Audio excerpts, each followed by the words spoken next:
Hi guys, welcome to my vlog. For today's video mga katimers ay gagawa tayo ng girls bread with tamar. Ang una natin gagawin mga katimers ay gawa tayo ng harina. Ayan, meron na po yung mga sangkap. At saka lagyan natin ito ng warm water. At i-blender po natin yan ng 5 minuto. Ayan. Ang reseping ito mga katimers ay napakasarap at paboritong-paborito sa mga amo ko, lalo na sa pagkaing agahan.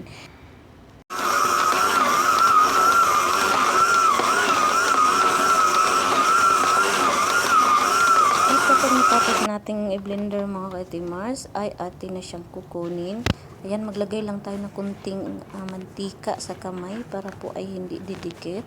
At atin po yung takpan muna natin yan ng 10 minuto. At habang nagpapahinga ang ating harina mga ka-timars ay maghanda tayo ng ating lulutuan. Kailangan po kasi itong prituhin. Gumagamit po tayo dito ng olive oil or Arabic oil. Yan lang po ang ating gagamitin. Pahinaan lang natin ang apoy mga ka-timars at katapos ng 10 minutong pahinga ng ating dough ay gawin muna natin itong bola. Ayan, ganyan. I-separate natin mga ka-timars. Ayan.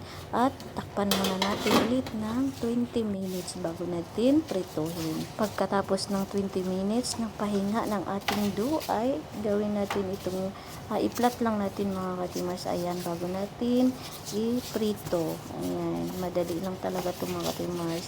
Ganyan lang siya kadali at saka napakasarap din ito mga ka-timars. Gumagamit tayo dito ng tamar pag mag-blender na tayo. Ayan, lulutuin muna natin yan sa mantika. Shout out sa lahat ng mga OFW sa buong mundo. Sana po ay nasa magbuting palagayan kayong lahat. At sana din po ay nakakatulong ang mga recipe video na aking ginagawa mga ka-timars sa mga first timer dyan na gustong magluluto.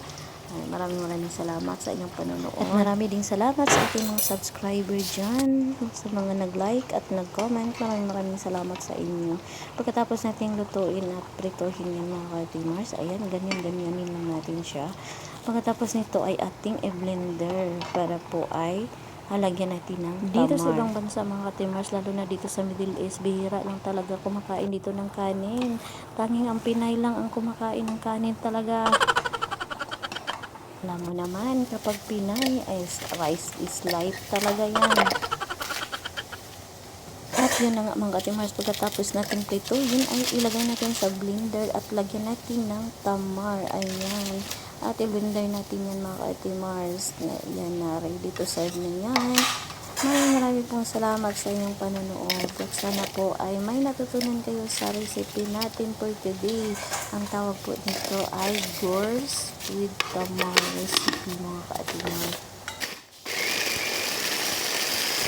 Maraming salamat po sa inyong panonood guys. Kung bago ka pa lang sa aking video, please subscribe to my YouTube channel po para updated kayo sa aking mga video. Maraming salamat. Have a great time.